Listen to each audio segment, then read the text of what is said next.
applications. Your sound. You can hear? Oh, good. Good job, Ron. Yeah, I didn't say it.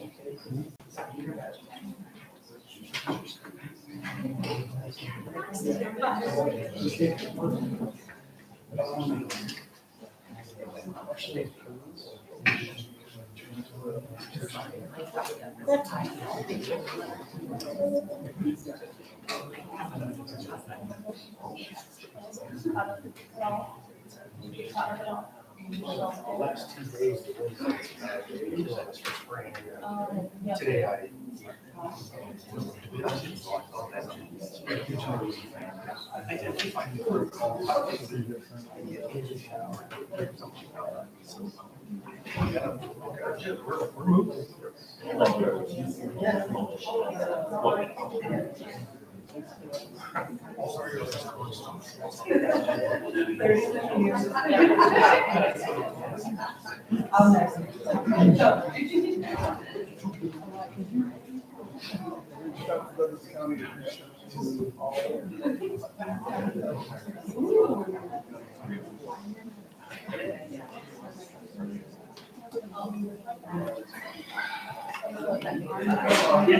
They're scared. It's just like you should take it back, not the back. I've been under that too. Jeremy can't hear today. Oh, okay, gotcha. Sorry.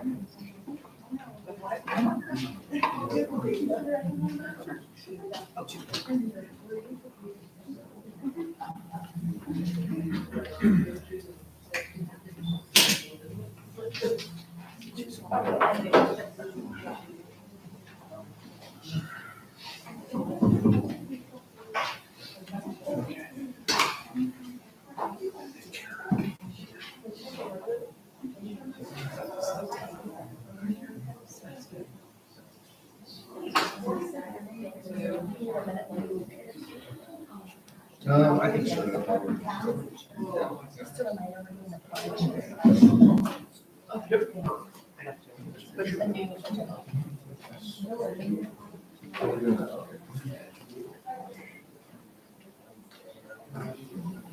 Welcome, everybody. I think we're going to get started as folks get settled in. Sorry, we're a couple minutes behind. Rob, are we good on the streaming? Okay. Welcome, everybody. Thank you for being here on this beautiful day. Welcome to the Bennington Board of Education's regularly scheduled meeting for April. It is 6:03. I'll call this meeting to order. Our meetings are governed by the Nebraska Open Meetings Act, a copy of which is on the back wall. We do have public forum this evening in our regularly scheduled meeting. If you'd like to participate in that, there are orange forms in the back. If you please grab one and fill them out with your name and address, then we will call you up as we get to that item on the agenda. We ask that folks that are doing the public forum try to keep their time to about 5 minutes or so and refrain from commenting on personnel items or student-specific items. Those are the items directed to the administration. And the first item of business is our Pledge of Allegiance. And I think we talked about this in our last board meeting. Sorry, Tim, I know you weren't here, but hopefully you're good with that. So we're going to do the Pledge of Allegiance to begin, and it's in the flag in the back wall. Pledge allegiance to the flag of the United States of America and to the republic for which it stands, one nation, under God, indivisible, with liberty and justice for all. All right, our next item of business is public forum. It looks like we have 2 folks that have filled out a paper who would like to speak. Is there anybody else that I'm missing? Okay, first up tonight is Rich Carlson. I saw him here earlier. Oh, there he is.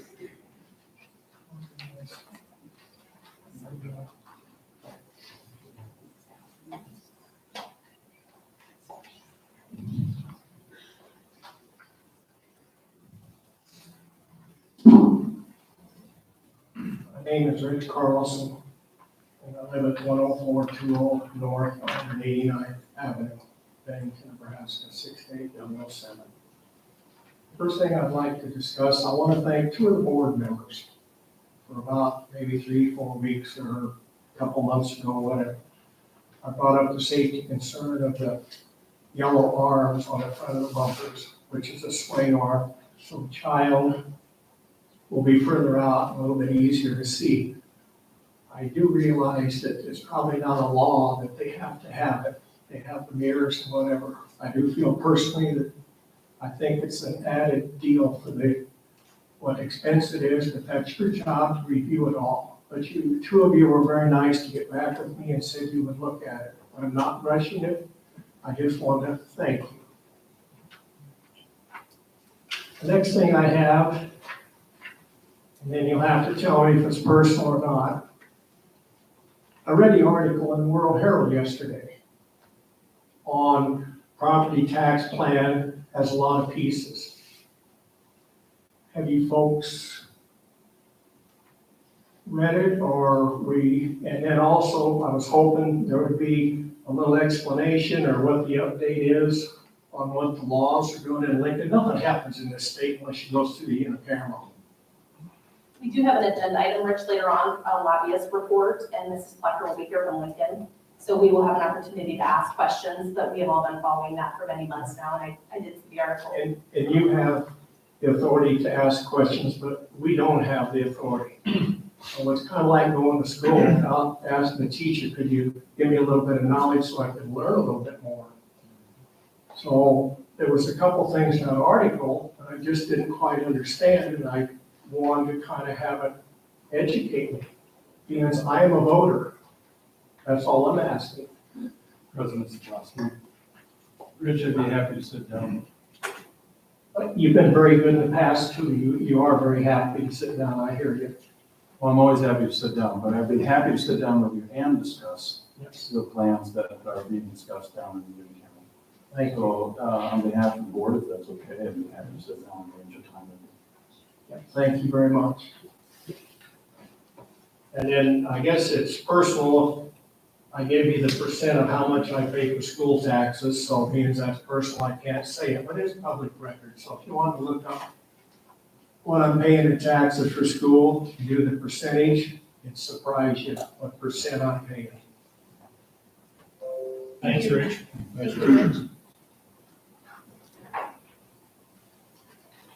All right, the next person up is Carol Dussel-Sturmy.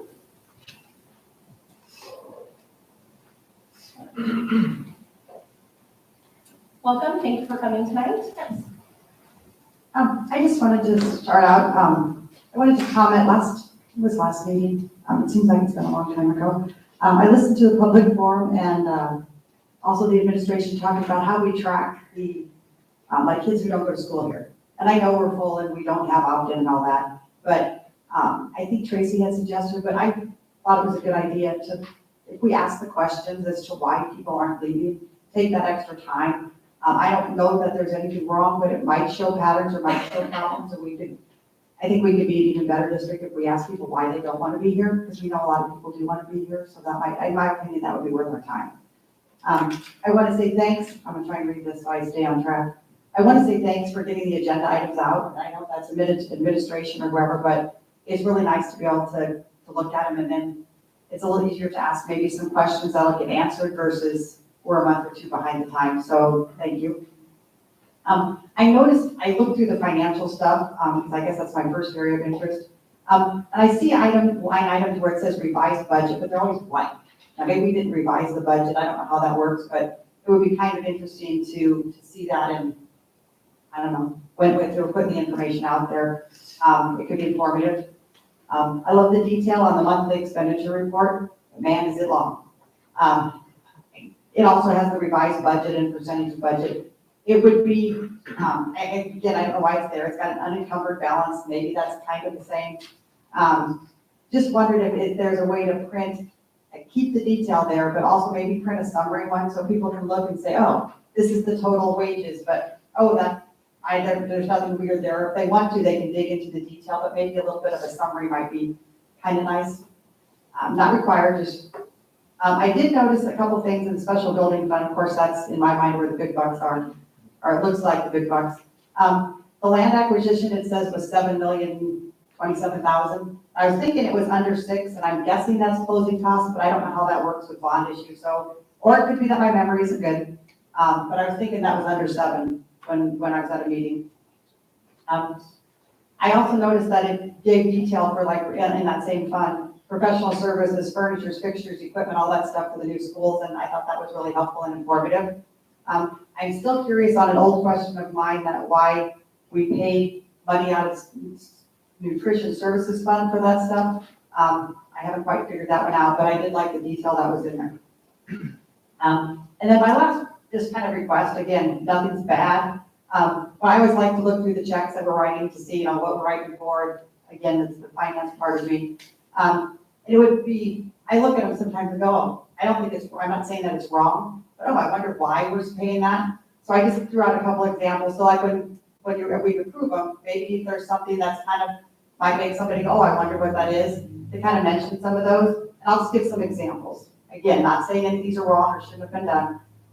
Like $6,400 to the Autism Center of Nebraska, $992 to Council Bluffs Community Schools, $10,000 to Heartland, and I'm rounding these numbers, to the Heartland Foundation, almost $24,000 to Just for Kids Therapy, RTG Building Services, and these were all out of the general fund, $84,000. And so it makes me go, oh, I wonder what that is. So I think it would be nice, as far as educating the public, I think you guys have done a great job at being more transparent than what has been in the past. But I think that would help people to understand when things are talked about what they are. So anyway, thank you. Thanks. Thank you, Carol. I think we can answer some of those questions in our meeting this evening. All right, I think the next item before the board is the consent agenda. Dr. Rock, anything? There are a couple of, my apologies. There are a couple of things that are new for the board on the consent agenda. One is temporary non-residence. And that is a place where somebody is building a home in our district, but the home will not be completed on time for the start of school next year. So there is a policy that says they can put down a deposit, half of tuition, and then start school, which we think is good for students, as they will be residents during the school year. You'll start to see the consideration of temporary non-residents more often as we get closer to the start of next year's school. And there is an attachment in there that explains who and why. The other is the approval of Dr. Claus through his contract. And it is said in the contract that if he is to do outside consultant work or work within the college, as an example, that he has to get approval from the Board of Education before doing so. That was discussed with the board president and was discussed with the executive committee prior to putting it on the agenda. So those are two new things for consent agenda. Thank you. Is there a motion? One of the things that you normally do is ask who read bills. Is that something you want to do? Yes, I was thinking after the motion, but fine either way. I- Steve and I had bill review this month. I think this was Steve's maybe first stab at it, being prior treasurer. I've done this many a month, but never gets old looking through all these. But I can comment on a few. I think I wrote down some of Mrs. Cerny's questions.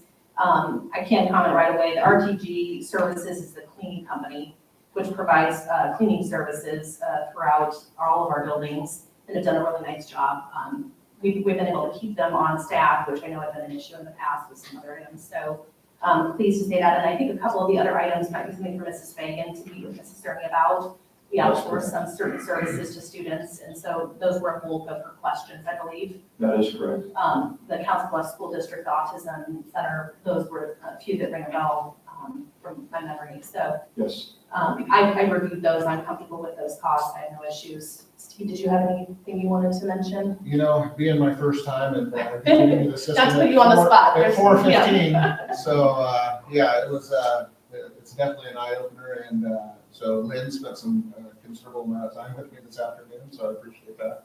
But, no, nothing that jumped out. I did have some questions, but, after digging in, Lynn answered. Okay. Yep.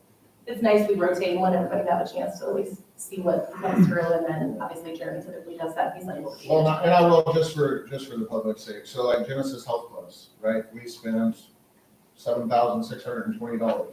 So when I saw that, I'm like, who's going to the health club, right? And then when I dug into it, our tennis teams are actually practicing there and ready to the tennis court, so. I think we were at the Crop Center before, and then, Oh, okay, of course, yeah, when so OBS, that was that new news for me, school, so I appreciate that, so, yeah. yeah, it's helpful to have all the Yes. places, so. Okay, Steve, I think you were gonna, give us a motion then to approve. So I move to approve the consent agenda items as presented, approval of the agenda, approval of the minutes of Monday, March 13th, 2023, regular meeting, and Monday, March 20th, 2023, of the special meeting, approve April claims for payment, personnel, resignation and hiring of personnel, consider the temporary non-resident requests, and approve the minutes, or approve of the following consultant work, speaking engagements, lecturing, other outside professional duties of the incoming superintendent, Dr. Ross. Is there a second? Second. Thank you, Tim. Jody? Christie? Yes. Kara? Yes. Steve? Yes. Allison? Yes. Tim? Yes. All right, the next section of our meeting this evening will be the administrator reports, committee reports, coordinator reports, lobbyist, and spotlight. So, Mrs. Robb. Hi, Danielle Robb, principal at Bennington Elementary. A couple of highlights for you that have been going on the past month. Each of our wonderful parent-teacher organizations spent a whole week celebrating our staff, providing lunches and fun extra things, just really honoring the hard work that our staff does each and every day. We also held parent meetings for incoming kindergartners, so that was really great to see their new excited little faces. And then after we get back from spring break, we're ready to kick off our spring testing season. So getting ready to celebrate all the hard work that they've been prepping for all year. Any questions? Just want to thank you for including the enrollment numbers. That's always helpful for us to kind of see where the incoming kindergartners are coming in and kind of how things are fitting in the facility. So appreciate diligence there. Mrs. Rucker?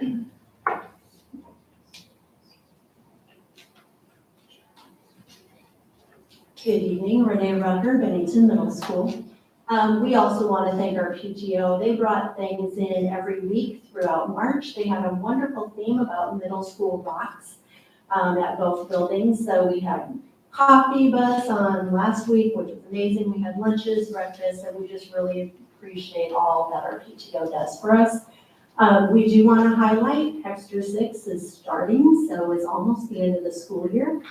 That starts on Thursday along with our first middle school track meet, and it will be Bennington Middle School against Bennington Middle School South in a duel. 130 athletes at BSMS, and Bennington Middle School has 110, so that's a great amount of students out in their 7th and 8th grade. Any questions? Thank you. Questions? Dr. Liberty? Good evening, Greg Liberty, Bennington High School Principal. April is probably the peak of our spring season. So in terms of athletics, we've got the EMC soccer and baseball tournaments that started today. They run all week long, so teams are playing 2-3 times a week. We did clear a big hurdle a week ago with prom and post-prom, so a big thank you to Laura McGrew and Aaron Holt, the 2 teachers on staff that supervise and kind of put prom together. And then Malia Mellis and Josie Minturn spearheaded the junior class parents and got post-prom organized and got over about 3:30, Mrs. Ryan, did it sound about right? Yes. Nice early morning for several parents at the high school, but everything went smooth. Questions for me? I noticed you're doing the wood floors at the high school. I assume that impacts some of the summer camps and things that folks are interested at around this time of year. It's a great question. There's not a great time to do that project, so I think we kind of had to figure out, could we survive instructional time and balance PE classes and get that gym floor replaced in the next 6 weeks. So it's supposed to be done right around graduation. So they hauled out the entire floor. There's just a bunch of studs in there right now. in metal. And then they're supposed to start reinstalling that here in the next 7 to 10 days. So they'll reinstall it, we've got to paint it, we've got to finish it, let it sit for about 2 weeks. We also had chillers replaced today or over the weekend, and so those have been completed. We're going to try and fire those up tomorrow, give them a test run so that the building can cool down by the time kids and staff get back to us on Wednesday. Bad timing with the warm weather, I guess you couldn't have predicted that. Again, I don't think Mother Nature ever checks with us on her No, plans and what we've got to try and get done. Thank you. Yep.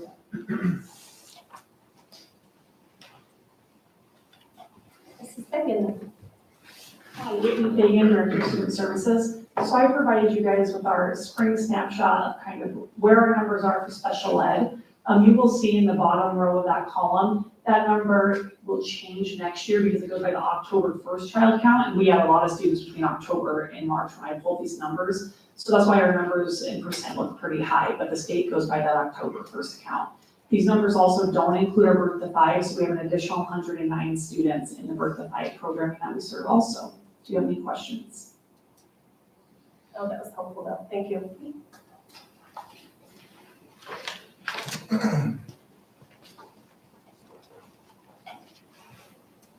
Dr. Hoagie.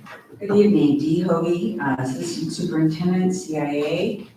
And for my report tonight, I want to highlight our staff development at the bottom. We are working with district committees right now to plan our summer work and all the way till we kick off the new school year. So throughout the summer, we'll have teams working on curriculum items. We'll have teams working on school improvement within their buildings. But we also offer opportunities for teachers to take classes through the summer. Improve is Google Teachers, Apara is a software tool that we use in our classrooms, Clever is as well, and teachers can take courses in those areas throughout the summer. We also offer what we call Boot Camp Week, which is typically the first week in August. We have a partnership with Omaha Public Schools, and on July 31st, we will be in conjunction offering a technology day that's open to all of our staff with guest speakers and sessions throughout the day. Last year, we also partnered with OPS for this, and we hosted it on our campus, and through our staff development budget, we paid for the guest speaker. This year, OPS will be the main host of it, but it's open to all of our staff as well. So we have a big team across the district planning all these events throughout the summer, but that's a big item that we're working on right now. Any questions I can answer on any of my report for you? I just have a question about how do teachers, is that part of our teacher contract that time, or is that additional pay? That is additional pay for those teachers.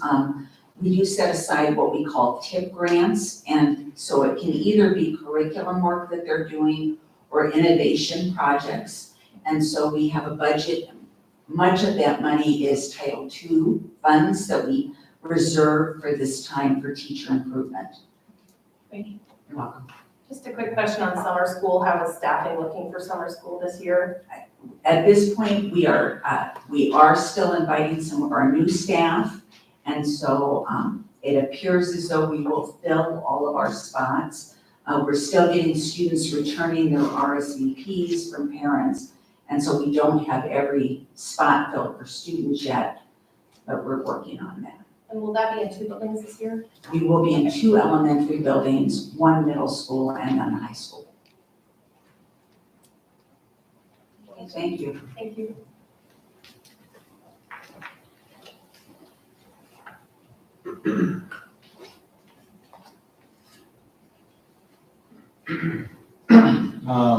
We do have an offer from the Women's Auxiliary Club to purchase the flags that will be permanently here in the boardroom. Greg did mention the chillers that are necessary for air conditioning, and did put together some numbers. Certainly, we have a lot of personnel. At this time last year, we had 49 New certificated staff hired, in large part because we approved so many early because of opening 2 new buildings.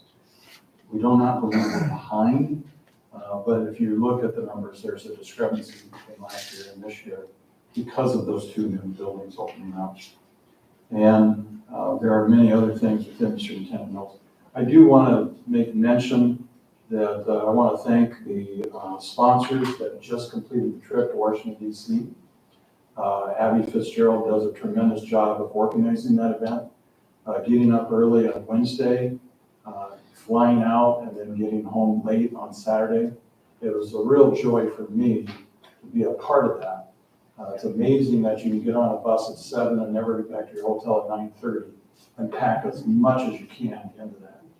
But about 90 students, 30 parents, no concerns, no problems. It was a real joy to be a part of that. So thank you for allowing me to do that. Thank you. Any questions? Thank you. No questions? Nope, excellent. All right. Committee report. We did have a couple of committee reports, one in building and finance that will be discussed at the end of the agenda, and then another one, curriculum committee, that will be discussed under your business related. Okay. So I'm fine waiting. If there's a easier time to discuss, or doing it now is fine as well. that's up to the board. I'm good either way. Okay, let's go ahead. Okay. As far as a curriculum committee, we were provided a proposal that included a number of items. We did end up, there was 3 different proposals for behavioral support that we do recommend that the board takes a look at. And that would be proposals 27, 42, and 48.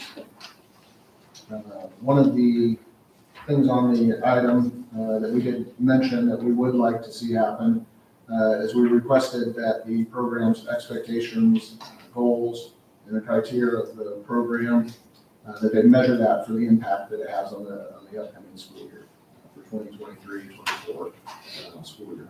And the behavior proposals, I think that was a direct result of the request of the folks to get together as a committee and come up with a recommendation. It was, yeah. And then also listen to the community and. Yep. And what they find as well, so. We also, they had a few proposals on there. Another one was Arbor Family Counseling. So the school district uses them now, but we wanted to increase the time allowance that we would have. So they requested that, and we did that by adding 9 hours a week to the current contract, which moves that up to 35 hours per week. The senior class sponsor, the change in the title and pay for that senior class sponsor to graduation sponsor. And then the high school vocal music accompanist. I'm gonna work on that. Accompanist.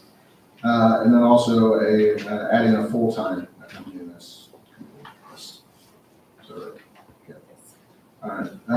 There were a few items that were on there as well that had to do with some coaching and some clubs. We're gonna have some further discussion on. They weren't necessarily going to be time sensitive like these other positions may be, so. And that is part of the agenda to be approved by the full board during the meeting. Any other Any feedback? questions? Christine, Sharon, anything else to report?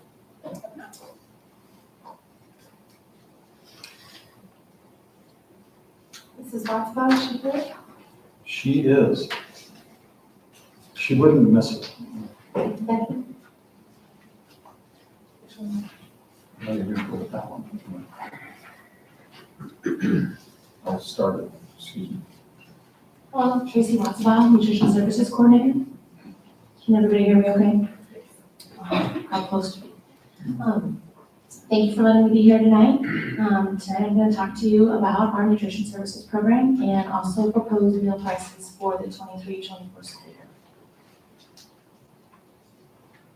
First of all, I wanted to share with you our vision statement for our department. Bennington Nutrition Services is dedicated to serving delicious and nutritious meals in a friendly environment that supports student learning and developing lifelong healthy lifestyles. I wanted to also provide you with some USDA updates. As you know, USDA provides us with reimbursement and commodities, things like that, but they are also our regulatory source. So they are restricting our sodium content in our meals by 9% starting July 1st of 2023. In addition, the Keep Kids Fed Act will be expiring in June of 2023. So that act provided us with an additional 40 cents per reimbursable meal at lunch and an additional 15 cents per breakfast. And that's going to be expiring. If they continue that, I will notify Dr. Hawk, and then he'll notify the board, but as of right now, that is going to expire. In addition, the USDA is proposing updates to the nutrition standards, and those nutrition standards would be in line or consistent with the 2020 dietary guidelines for Americans. And what they're looking at is decreasing the added sugars in the content of foods, especially milk and grain-based desserts, and then another sodium restriction, and then also increasing whole grains in breakfast and lunch. Like I said before, the federal reimbursement, these are the rates for the 22-23 school year. These amounts do include that 40 cents for lunch and that 15 cents for breakfast that I was talking about. So as you can see, if a student receives free meals or free lunch, we would get $4.42 from the USDA government for that meal. For breakfast, we would receive $2.26 for a free breakfast. Paid is considerably less. So if a student is not receiving free and reduced meals, we only get 50 cents for a paid breakfast and 87 cents for a paid lunch. We also receive funds from the government in the form of commodities. And this is our commodity entitlement for this year. We receive this amount. We use about half of this amount we allocate towards the fresh fruit and vegetable program. So we are able to order those things through the Department of Defense, and it's a great program. It's delivered to our schools once a week. The other half of this entitlement we use to order things through it's called the Department of Health and Human Services for the state of Nebraska, and we receive more boxed items, things like canned fruits, cheese sticks, shredded cheese. We'll receive fruit cups, things like that. So that's how we use this money. I wanted to share with you our reimbursable meals, our kind of our total numbers over the last couple of years. For school year 2021 and 21-22, the meals were free. So due to the COVID pandemic, all breakfast and lunches were free for those 2 years. Year 22-23 is when that ended. So you can kind of see, a breakfast increased that first year. The second year, it was very high. And then you can kind of see now that it's decreased. Again, because the families are responsible for paying for meals. Same with lunch. We saw an increase that second year, and then now a decrease, not as much as the breakfast has decreased. However, we do have an increase in our a la carte sales, so that's been good. The other thing is our free and reduced percentage. District-wide, we are at 14%. Our Heritage Elementary School is the highest in the district, and Stratford is lowest at 8%. District-wide, we have 67% of our students are participating in lunch. So that means 67% of the kids are eating lunch. 74 at Bennington Elementary and only 44 at Bennington High School. But the thing about Bennington High School is out of that 44%, 75% of those kids are buying extra entrees. So I think that ties into that a la carte sales being high, that 270,000. So Again, high school is our highest volume of entrees that we're selling, and it's because a lot of the kids are buying extras. Breakfast, district-wide, we're 22%. So 35% is our highest participation at Heritage, and 11% is our lowest participation at the high school for breakfast.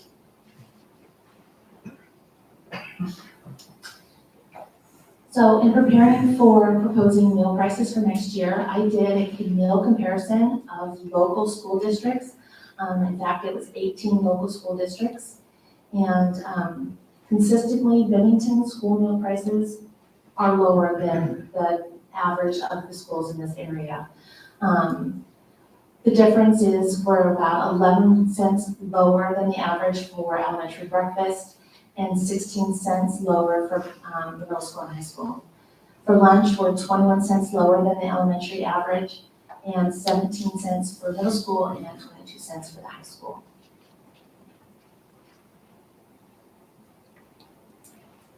Unfortunately, can you scroll down a little bit, Scott?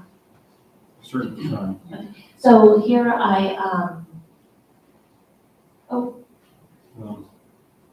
so I'm gonna mess it up. So we looked at a couple different things when we were trying to come up with an amount or how we would recommend meal price increases for next year. One was the reimbursement rate. Are we gonna have that extra 40 cents, extra 15 cents or not? We don't know at this time. And then two was the meal price comparison. And then according to the price index, that food prices have increased about 8 to 10% since last year. So we're seeing an increase in food prices. And then also we have approved our salary increases for next school year in nutrition services.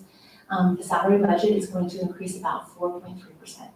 So with all of those factors, we thought that about 5 cents for breakfast, for lunch, and for an individual 8-ounce carton of milk would be appropriate. So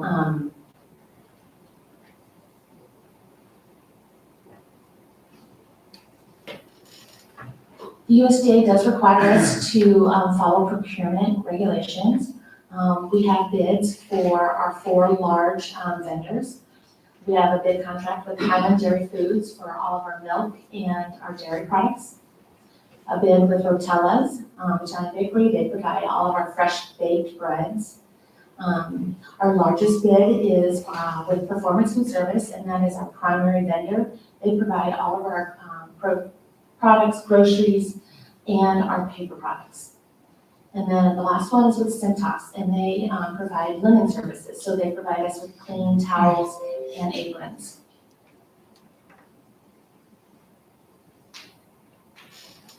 So as we look back on the 22-23 school year, some of our achievements that we've accomplished is we introduced online free and reduced applications. Families are able to fill out that free and reduced app on their smartphone, on their computer, whatever smart device they have, and then they are able to submit it. We introduced digital menus. All the menus are on the district website, and then families can look at their menu for their school, breakfast and lunch, and then they can also see the nutrient content of every item that's on the menu. The way we do that is through the mosaic back of the house. So all that information is entered into that program, and then that feeds into the meal viewer digital menu, so the end user can see the results and the nutritional content, but also the managers or the head cooks in the kitchens use that as well. They use that for all of their recipes, and they use that for all of their daily production records. So it kind of brings everything together for us. In addition, we opened 2 new kitchens. We had a couple issues with equipment and different types of things, flooring and stuff like that, but we've got them all worked out. Everything is working well and functioning. However, we are having some staffing challenges, lots of shortages with staffing in our schools. Currently, Nutrition Services has 9 open positions, so we are currently, still trying to recruit new employees to fill those positions. Also, we are still continuing to experience supply chain issues. Some of our food products or paper products are shorted, we can't get them, they're delayed, the deliveries are delayed, so we have to wait for longer periods of time, or they've just been discontinued altogether, and we just can't get them. And then, of course, again, that those USDA free meals expired, and, that's been a challenge, trying to manage families that have high negative balance accounts, and trying to communicate with them and trying to get them to fill out those free and reduced applications. We worked really good as a team, I think. I have a great staff, and they really look after each other and work together to help each other out.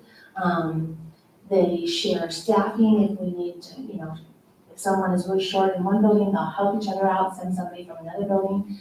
They share inventory, they share ideas, they share techniques, shortcuts, all those great things. So they really collaborate and work well together as a team.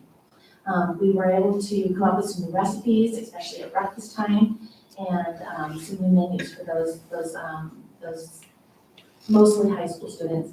And they've gone really well, so hopefully we plan to implement some of that stuff into elementary schools next year. Then additional, we have 17 students receiving special diets.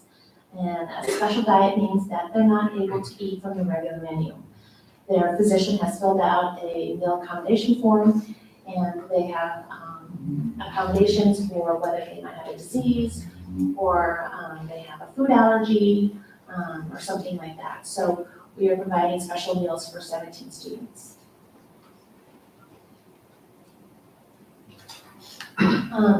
Again, high school has the largest volume, we're serving the largest amount of entrees there, and we are, have increased student population, and we really want to keep that same lunch schedule. So we are proposing, or we're planning a renovation to the serving lines or serving area at the high school. The number one concern is the hot holding capacity. We don't have enough hot wells or hot holding units for the number of students that we're serving. So we need to increase that capacity. In addition, we'd like to increase menu options. And by doing that, we won't have everyone standing in the same line for the same hamburger or cheeseburger. Right now, that if it's the most popular thing, everyone's standing in that same line. If we have more menu options, they can maybe go to different areas, this side or this side, and then that'll help, improve the traffic flow, and then hopefully reduce the amount of time that students have to wait in line.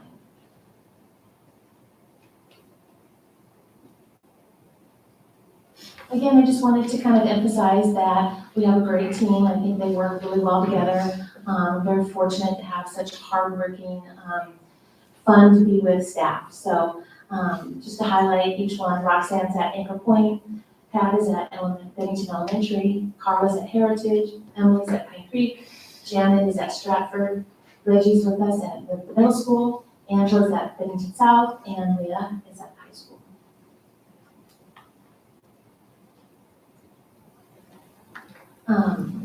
So in conclusion, I just wanted to thank all of you for your time. We truly believe that we are feeding the minds and bodies of our future leaders. It's a very important job, and we take it seriously. Also, there is a nutrition services website where you can find the menus and lots of other information about our program. My contact information is on there, so if you ever have any questions, feel free to contact me. Okay? Any questions? We do. So one of the things you said that you have staffing shortages in the food service department. So what do you attribute those staffing shortages to, the challenges that you are facing? That is a really good question. Last year, the district increased the salary of the nutrition services, or should I say, many of the support staff, and that we thought was going to really help, draw in more staff. And then at the beginning of the school year, there was another increase, and we thought, okay, this is great, this is really great. However, we still have a hard time finding staff. I'm not sure if it's the type of work, or if it is, they can make more money at other places.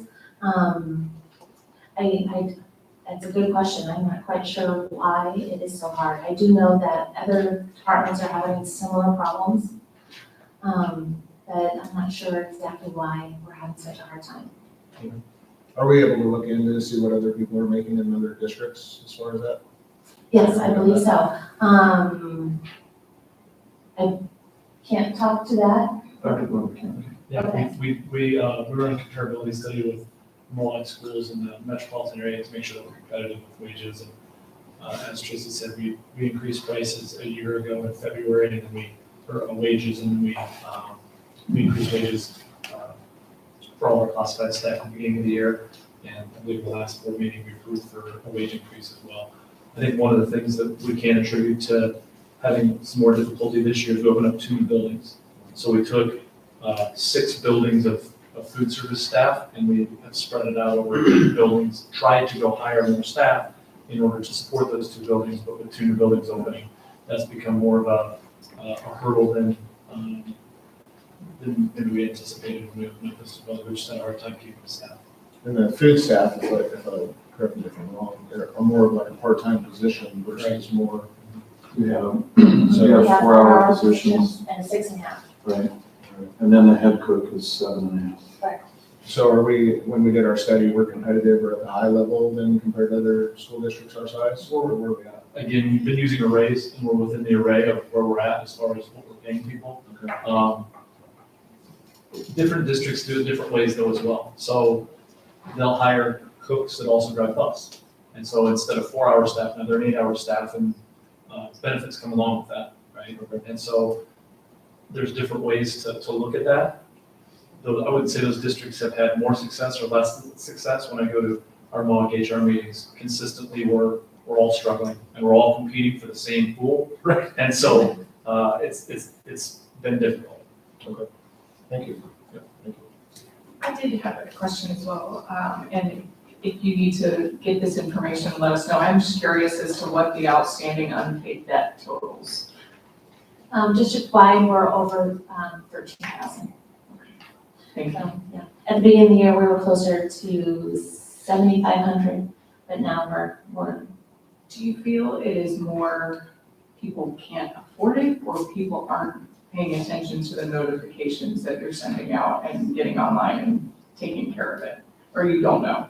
We send out notifications, we send out email notifications every Monday and every Thursday. And then we have an automated message go out through email from my school books every Friday. So we're notifying families 3 times a week through email. Like you said, I don't know if people are ignoring it, or maybe they're not checking their email, or if they just have a hard time paying their balances, they just can't keep up. Thank you. And then my final question is, there's a difference in cost between the elementary, middle, and high school meals. What do you attribute that to? The USDA has what they call meal patterns. And so we have 3 different sets of meal patterns. There's a K through 5 meal pattern, and of course their serving sizes are smaller. Then there's a 6 through 8, their serving sizes are a little bit bigger. 9 through 12 has the largest meal serving sizes. Thank you. You're welcome. Thank you. Okay, thank you.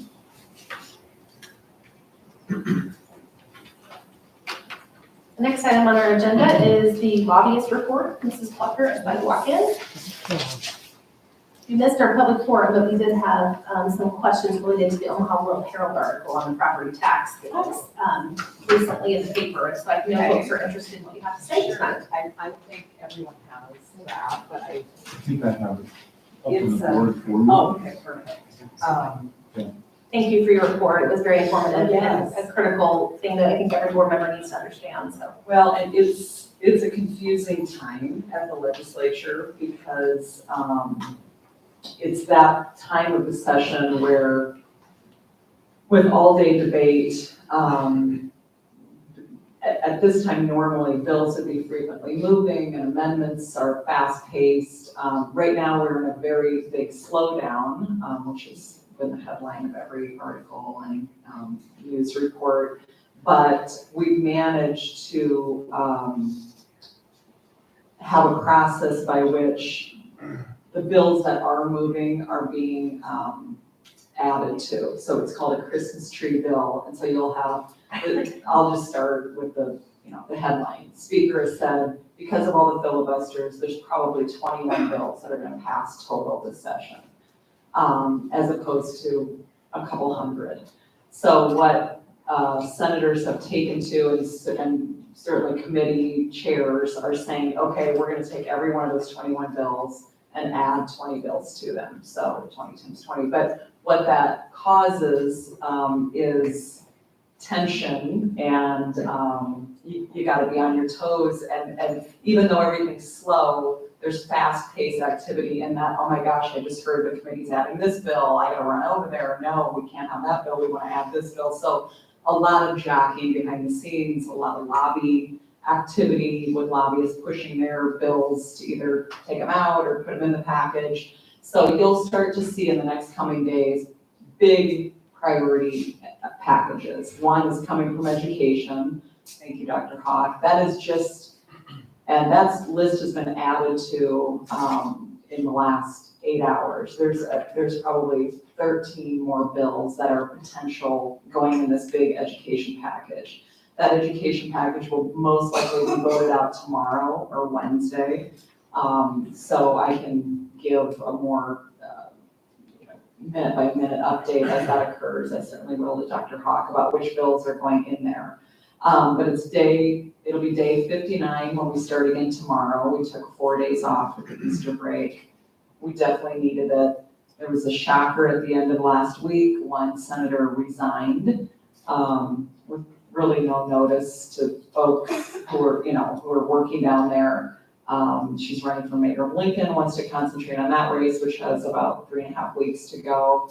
But it left, a committee chair position open, transportation and telecommunications.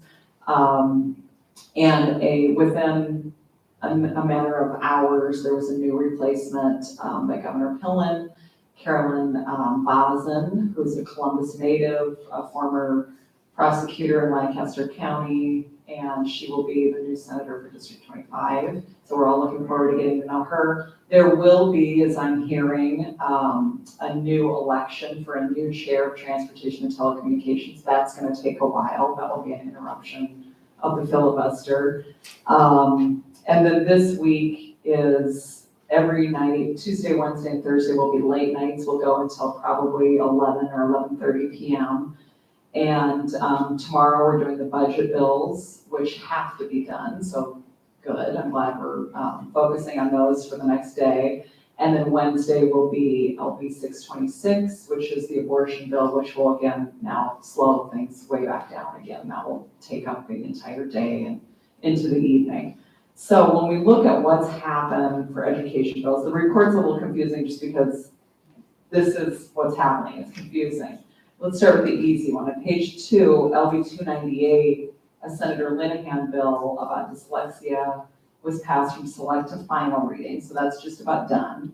And Senator McKinney amended that with LB 630, which requires school district to adopt a written dress code and grooming policy. So those are sailing. Those won't be brought back. Those will be on final reading and then will be put to the governor's office for his signature. Back on LB 385, that will be the big education package that I just talked about. There'll be between 20 and 30 bills. There's been some balking at 30, so the committee staff is saying, okay, let's try 19 or 20 or 21. So that's kind of the work in progress that will be worked on tomorrow, all during the day. And we can talk about some of those bills that may or may not be included, but again, nothing's set in stone on this list. Then we get to the bottom of page 2, another 3, which is TIOSA funding and school financing. School finance. That it's a 3-bill package, as we talked about at the last board meeting. Those numbers have kind of changed now because things have been moved into others. Let's start with, and because this is the one I need Dr. Hawk's help on, LB 590, 589 is now LB 243, which contains the provisions of 589. And that is the one that we had a lot of heartburn with.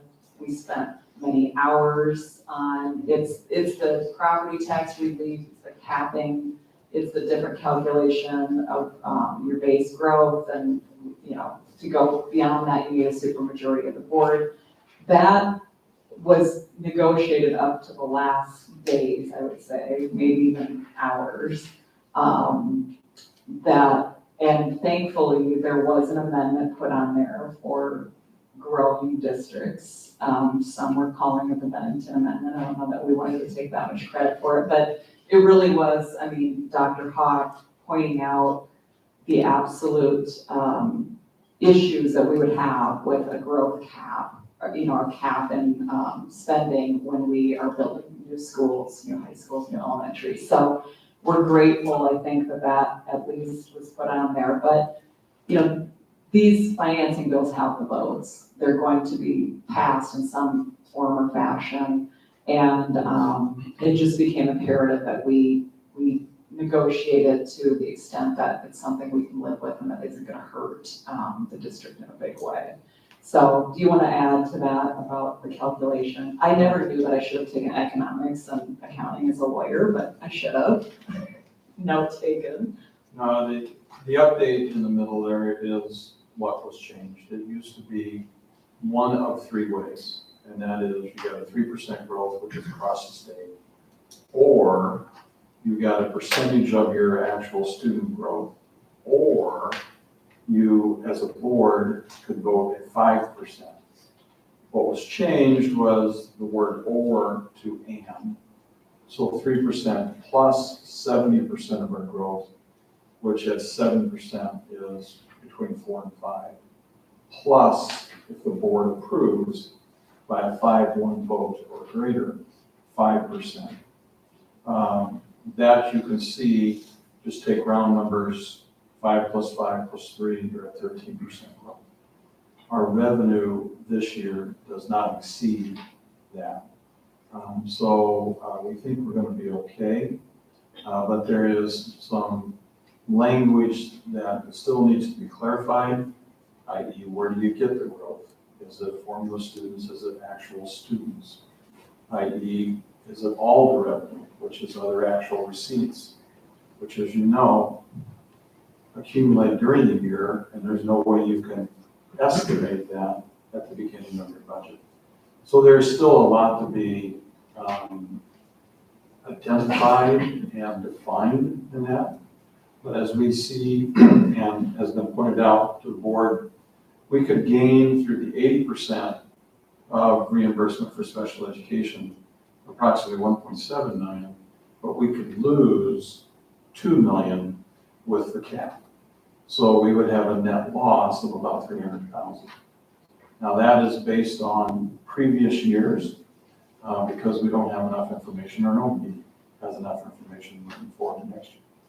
So that's why we've been very cautious with revenue as we continue to look for personnel and curriculum proposals moving forward. But very happy, we do have a lobbyist, very happy that Bennington's name is considered in this, because without it, I think we would still be at or, and you'd be looking at a 5% at best growth in a average 10% growth in student population, plus another 5% for the last consumer price index. Those numbers don't fit. So. Yeah, and I credit Dr. Hawk on sort of sounding the alarm and getting senators interested in this. And the superintendents who worked on the TIOSA committee with Governor Pillen, I think were instrumental in sort of pointing out how districts like ours don't fit this one-size-fits-all approach. And thank you, I've certainly done what I can, but I don't know the numbers as well as you all, and that's been a huge help to try to explain it to individual senators that those numbers just don't work for a growing district. And you mentioned the last bill in that package, well, the next bill in that package, which is LB 583, the special ed bill. That bill also includes foundation aid, and that bill also passed from general file to select file. So both of these bills now, 243, which is the old property tax limitation, and then 583 are both gone from general file and will be on select file, which is good news. they're probably 2 of the 21 bills that will pass, so. And then the last one, LB 681, creates this future education fund, puts the $1 billion in, which makes all the other parts work. I think we'll see that tomorrow as part of the budget package. So that's how that will make it past the finish line. Any other questions? Remind me again, so they're increasing LB 583 to 80%. What are we getting now? We're roughly around 40%. You'll see a lot of numbers in the So we're state. talking about a significant bump. Right, you see a lot of numbers in the state say we're at 2%. There's a cap on certain things, as you mentioned, in bills. You know, when you do those contracted services, there's a ceiling. So we're about 39%, if I'm not mistaken. Okay. Thank you. I think I put you on the spot last time and said, you think these are gonna go forward, so I appreciate your intel on that, just to kind of let us know that these are gonna go forward. And we've got to be involved in the conversation to protect the district, so Yes. it's been high on my priority list, because I wanna make sure that we're not doing anything that will be detrimental to the district. So thank you for getting us in the door and navigating whether we try to make an amendment or not, and how do we do that without knowing if it's gonna pass, right? So we make a bad bill better, or do we fix it and try to help our district? So thank you for that. I know that's a challenge, and this looks like it's going to be the first time in quite some time that there's going to be major reform. And so I'm grateful for your assistance, so thank you. Thank you. For that, and I will let Dr. Hawk know about the package. It's being negotiated tomorrow. Lots of fun surprises. Thank you. Thank you. Thanks, Julie. Our spotlight report this evening is on information technology.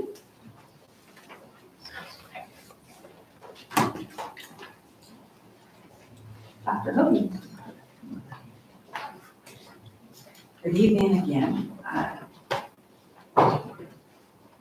right.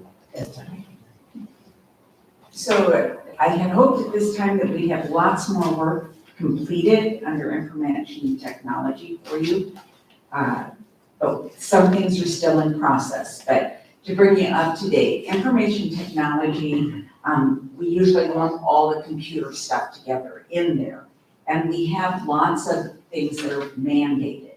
So Rule 10 is that guiding document from the Department of Education on accredited schools have to have all these parts and pieces. And information technology is part of that mandated instructional program. It has to be at each level of our education. So elementary has to have instruction in that, middle school does, and high school. High school gets even further into detail. You heard about this in the career and technical report we had a month ago. And so in 2 areas, the communications and information systems, as well as the skilled and technical sciences. The skilled and technical sciences, that's in the shop class, specifically in computer-aided drafting.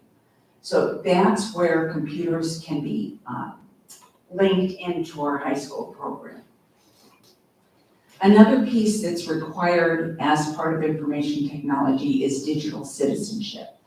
Now, originally, since about 2014, digital citizenship has been woven into our English language arts standards. And we have had a revision in our standards now in 2021, and the digital citizenship was pulled out of those standards. So they've been beefed up a lot for the reading and writing area, but the computer science piece has been dropped out of English. But the following year in 2022, the state put it back in, but put it under school safety. And it's linked into cyberbullying and digital citizenship, and there are mandated trainings that we have to do that are recommended for all students and staff. And so when we talk about digital citizenship, I'll give you a definition and what we have to cover in those, but that's how this has gotten into our schools and what we have to do in schools. So it was part of English language arts from 2014. Now it's been updated and it's considered part of school safety. So there are sets of standards that we have to follow for technology and computers. There is a scope and sequence that's, you can get to through the report, and it lists what we should be teaching at each grade level and how those skills progress as we move up the grade levels. And those are designed that you have big standards that talks about very broad, overarching types of content that we have to cover in those courses.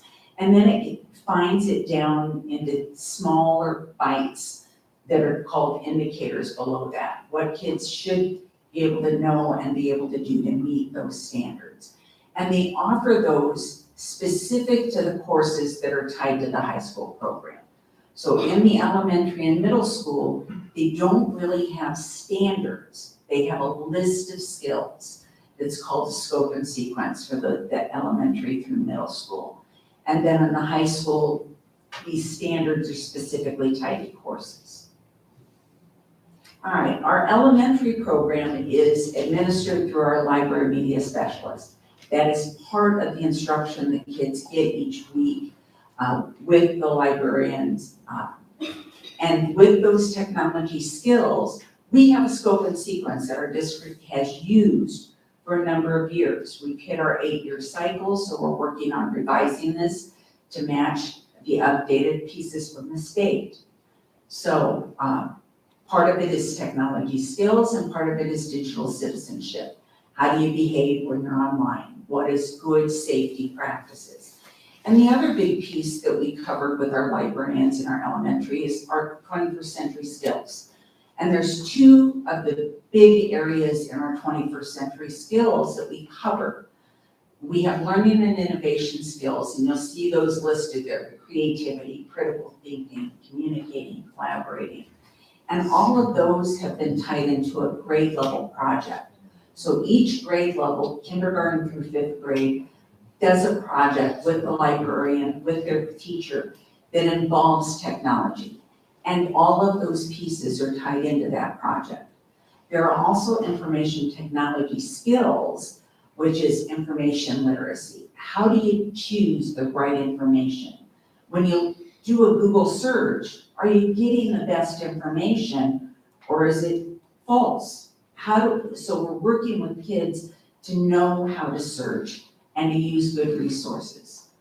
Media literacy, how do you judge if something's a good resource to use? If I look up something in encyclopedia, is that the best place to look for it? If I search for it in a book, is this the best place to look? Or websites. So our librarians are working with each of those topics. And then the overall ICT literacy, which is that information communications and technology. All of those pieces we're covering in our elementary program. But we have hit that 8-year mark, and so the librarians have been working throughout the school year to update what we're doing with the kids in our elementary program. In middle school, each grade level, 6th, 7th, and 8th, have opportunities for information technology and computers. 6th grade and 7th grade are required. In 6th grade, their curriculum is keyboarding, internet safety, and digital citizenship.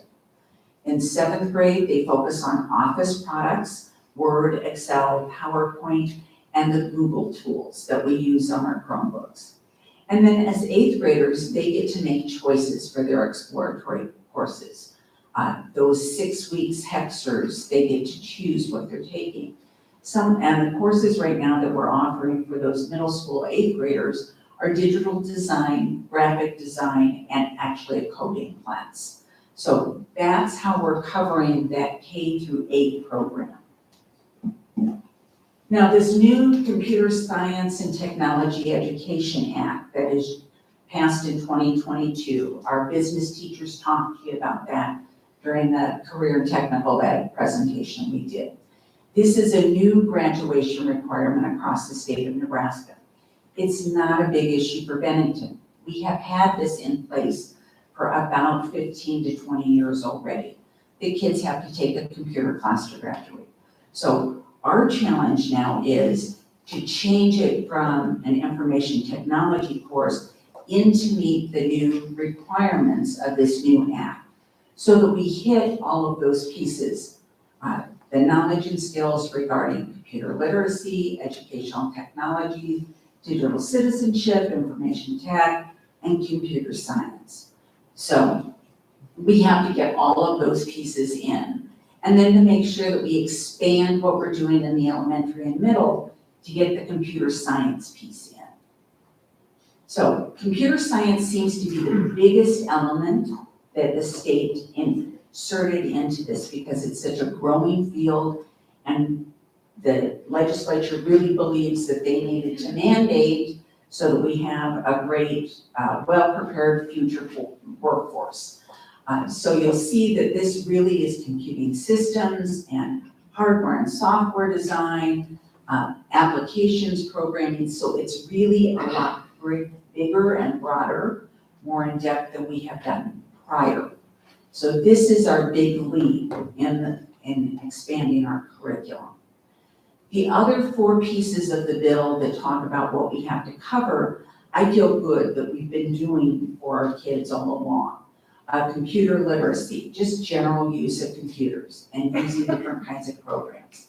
The educational technology, how do you use a computer to help you learn in school? So how are teachers weaving that use of technology through the courses? Digital citizenship, we've been teaching all along. We have some goals that our committees have been discussing about leveling up on the level that we do, where we'll actually be approved as common sense digital citizenship schools and potentially a district label that we have done that level of work. And then finally, information technology, and that really is computer systems and more the maintenance end, so that kids know how to troubleshoot on their own. So that, let's all be able to do the basics. When something doesn't work, what are the steps I need to try before I ask for help? And so those are the pieces that computer science is based on. So for our district, our future plans, we are revising that elementary curriculum right now. And our goal really is moving from every grade level we're going to do a specific project with, to how can we infuse our support using technology into what's happening in the different curriculum areas. So if the science is studying, the rainforest, then the librarians can help the classroom teacher with that rainforest project. What's good research? What are good sources? How do you decide those things? And how do you find the best materials? And what tools are the best things to use? Is a PowerPoint best? Or is there some other kind of digital tool to do that report? Or we're looking at revising our middle level courses as well to expand that computer science piece. The teachers actually have made some proposals on changing software that we're using with the kids on that. And high school, we shared how we are updating the new course from the information technology to computer science in there and incorporate all of those required elements. Next, we hope to become a common sense education district. And that means that we have trained educators presenting the digital citizenship curriculum, that this is widely used, it is free to use, it is high quality curriculum that is written by experts and available to us. We have to have a teacher trained in each building. That's one of the projects this summer, as I shared with you some of our plans for teachers having opportunity to take courses. This will be one of the courses we're offering for our teachers.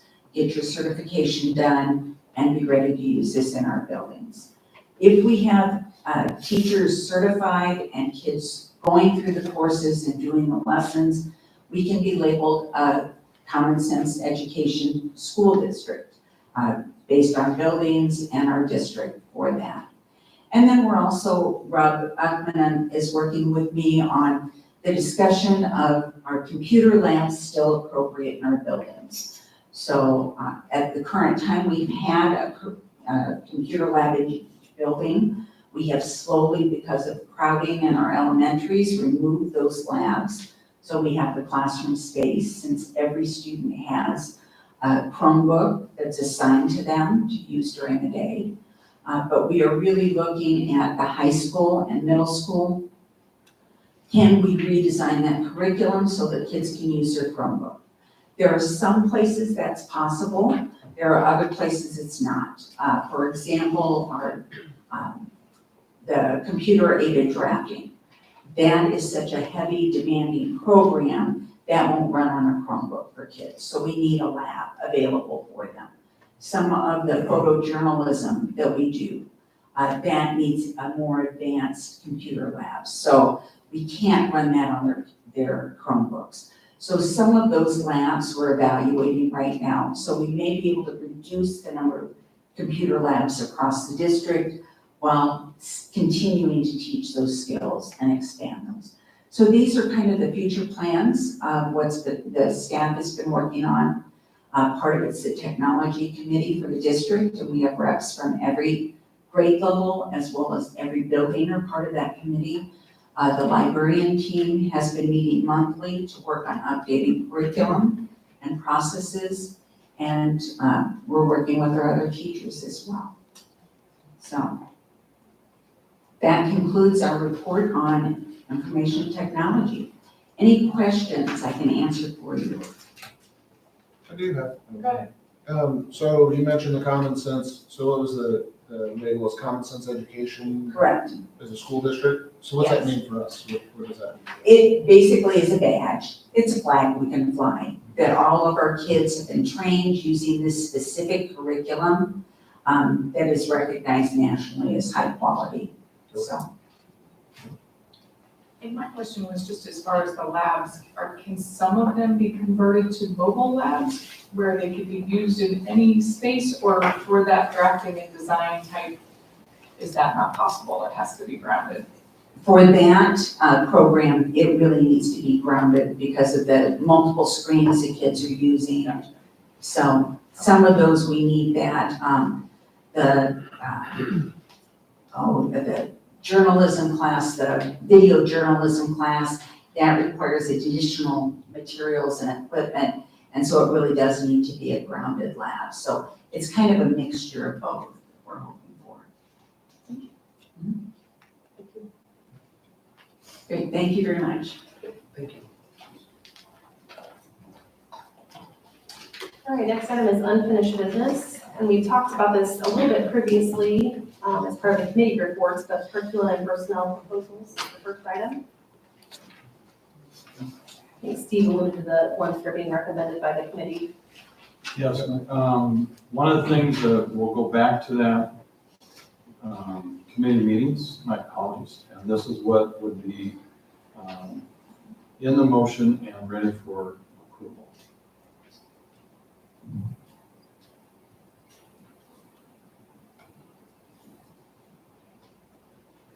And I think it has been discussed, and so we as the administration team really recommend the approval of this tonight.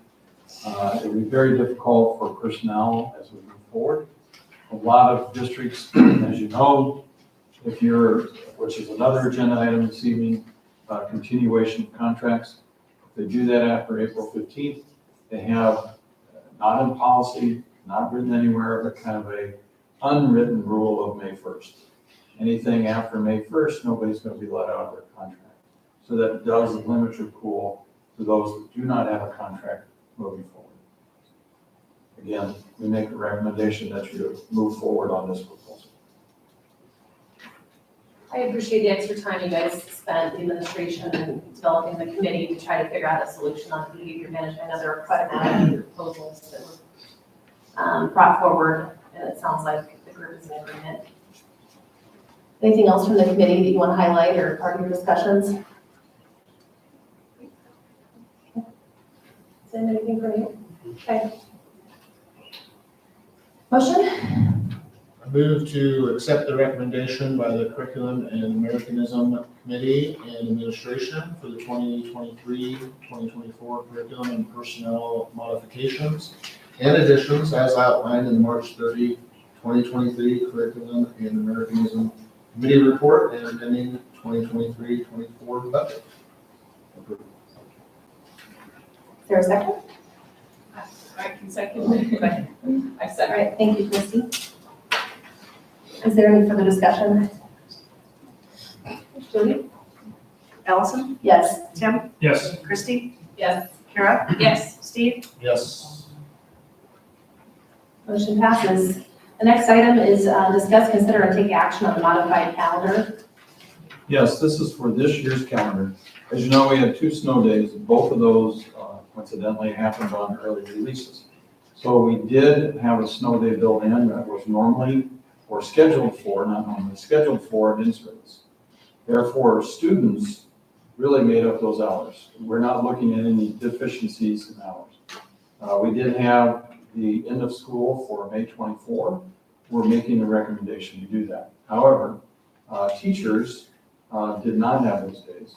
So we just had a spring break. We're still in the middle of spring break. We made a proposal to the association, which they agreed with, that we have some virtual training sessions that teachers were allowed to take during the spring break or a set deadline. But that does mean that we have one day that's still out there. I think we make the recommendation as administration that the board offer a goodwill toward the association for their work this year and allow it to be a 185th day contract as opposed to 186 days. So that last day will not be made up by the staff. Therefore, the last school day will be the 24th. There's another day for in-service teacher checkout, and then a second day behind that, which is a normal curriculum day, which as you can see is May 30th through June 2nd.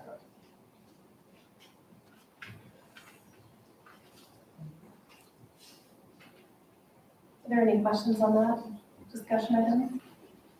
I guess we should probably make a motion first. Good job, Kara. I move to approve the revised 2022-23 school calendar with the starting date of August 17th, 2022, and the end of the school year scheduled for May 24th, 2023. Second. Thank you, Kara. Thank you, Tim. Any further discussion?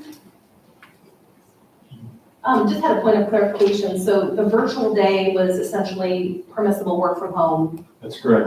So I would view that as also extending an olive branch to the Teachers Association, understanding that, work can be done at home as well, if necessary in this context where we have 2 contract days that were still scheduled. So I appreciate that openness. I know it didn't have to be done for spring break, I guess my clarifying question. Is that It did accurate? not.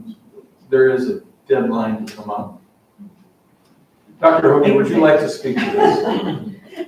We did ask teachers to do it over spring break because those were non-assigned days. So it actually is a work day for them over spring break to make up one of those contract days. The training is required training that we need to do due to corrections we've had with our special ed processing, that we needed all teachers to complete some additional training. And so that needs to be done by April 15th to meet our requirements with the state of Nebraska. Okay. So I was part listening when Dr. Hogan was going over this. I heard the April 15th. So my apologies, it is due during spring break. And I just want to make sure they were provided notice of that. I know folks have plans and Yes. need a break too, so acknowledging both sides, it's challenging with deadlines that are required with the state, but also I appreciate that everybody needs a break, so. Any other questions?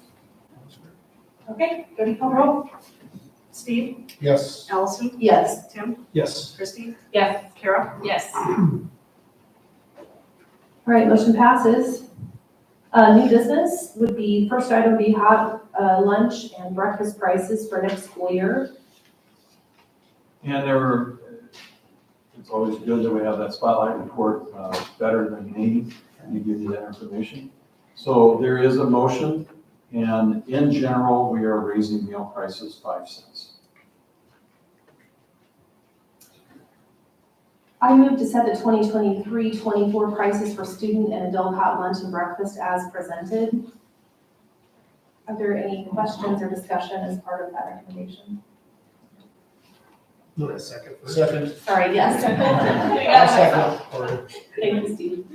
Thank you, Tim. I was just waiting to notice. I appreciate the work Mrs. Wasman did help us understand what the districts are, and that gave me some comfort that that price increase was reasonable, so. Jody, you want to call the roll? I got one question. Sorry, go ahead. Okay, so it's 5 cents. Yeah, I get it. That's fine. I mean, it looks like we're struggling if we have 13,000 in debt for our meals now, and yet we're raising prices again.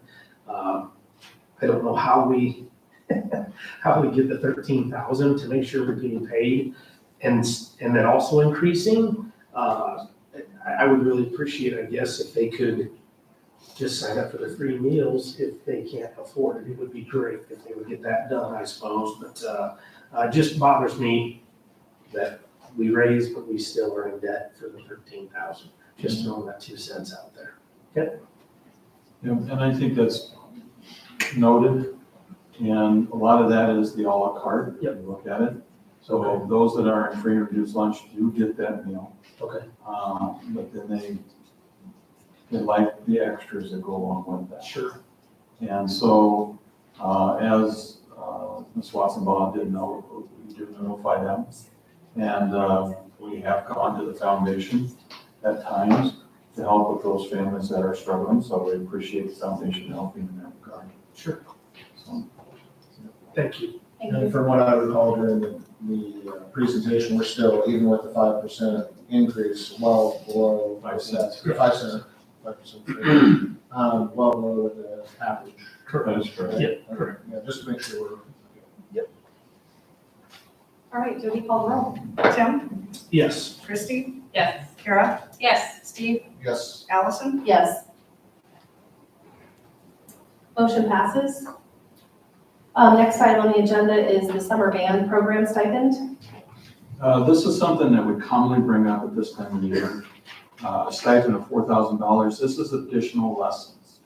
If you were to pay for these lessons, I think many parents would note that it'd probably be more than, I believe it's $30 or $60 a lesson for the amount of time that they spend. Not only that, but Mr. Coney brings in the freshmen and help them with the marching band, which really does help the whole band, during the season. So this is no different than what was proposed last year. It is not a part of the extra duty, therefore it does need board approval for this additional stipend. Thank you for that clarification. There is a motion. I move to approve the recommended lesson structure and pay for a summer band program with payment not to exceed $4,000 to be paid to Ben Covey on or before August 15th, 2023. I'll second. Thank you, Christine Kara. Any discussion on the stipend request? Yeah, I have a question. So, and this is specifically for just all state and honor band students? Not necessarily, no. Students have to sign up for these lessons, probably starting soon. District music will be at the end of April, so they'll probably do so in May. And it is not a summer school per se, but he may recommend some that come in as well. So this is open to all students that want to participate? I believe so. That's correct. It is not exclusive, it is open any kid that's in the secondary band program. Perfect. And the guy being band though, right? That's correct. And I do appreciate the freshman orientation. I'm sure that does help. There's a lot to manage, I'm sure, starting marching band, so. Any further discussion? All right, Jody? Kara, Yes. Steve, Yes. Allison, Yes. Tim, Yes. Christie. Similar to the band stipend, summer vocal lesson stipend. Absolutely, and this is the same dollar amount as last year. This goes to Ty Hankey. And again, very similar structure to band. The difference is there's not a choir or mixed choir or anything. This is individual lessons. And he's requesting 4,000 or. He's requesting 1,800. Okay, clarification, thank you. I move to approve the recommended lesson structure and pay for a summer vocal program with payment not to exceed $1,800 to be paid to Ty Hankey on or before August 15th, 2023. Second. Thank you, Kara. Thank you, Tim. Any further discussion? All right, Jody, call the roll. Steve, Yes. Allison, Yes, Tim, Yes. Christie, Yes. Kara, Yes. motion passes. Next item is action on the certificated staff report. This is very common for the Board of Education to approve a list of teachers that will have a continuing contract moving forward. We have taken off the teachers that have resigned, and obviously if there's anybody that we would not recommend for hire next year, which there are not at this point in time, we would take off the list as well. So this is continuing contracts into the next year. Thank you. I move to approve the continuing contracts of the certified teachers and administrators as presented and recommended by the administration. I second. Thank you, Tim. Thank you, Christie. Any further discussion? Are we covered on teachers? Have you covered? No, we still have over 10 openings Okay, at this all point. right, I was worried it was more than that, so. yeah, It is more than Okay. 10, but yeah, our concerns are the same concerns as everybody across the state. Certainly those specifics in high school and in the special ed department. Thank you. Any further discussion? Okay, Jody, call the roll. Christie, Yes. Kara, Yes. Steve, Yes. Allison, Yes, Tim, Yes.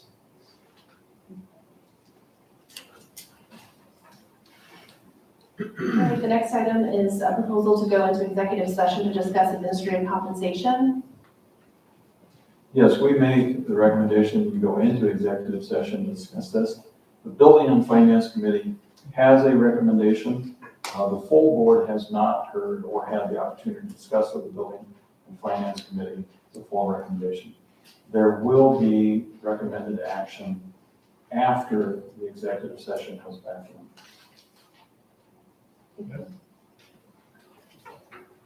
I move to have the board go into executive closed session at 7:32 for the purpose of strategy with respect to employee negotiations, and its executive session is clearly necessary for the protection of the public interest. I can second that. Thank you, Christie. Jody, will you call the roll? Tim, Yes. Christie, Yes. Kara, Yes. Steve, Yes. Allison, Yes. Motion passes, and we will reconvene with potential action later this evening. Allison.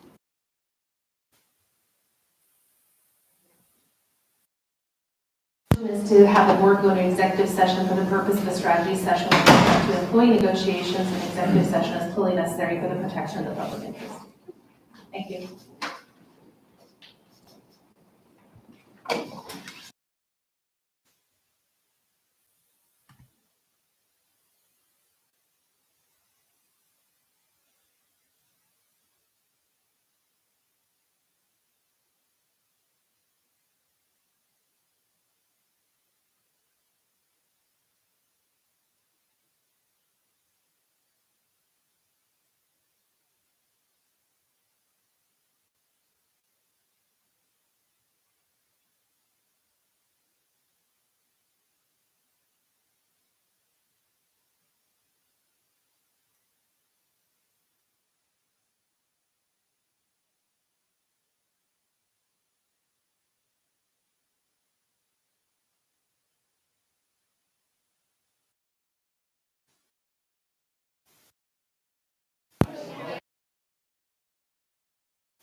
Rob, are we streaming? Good to go?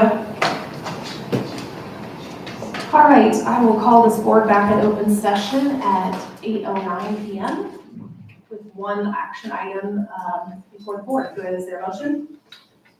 I move to approve the 2023-24 salary and benefit proposal for support staff as presented.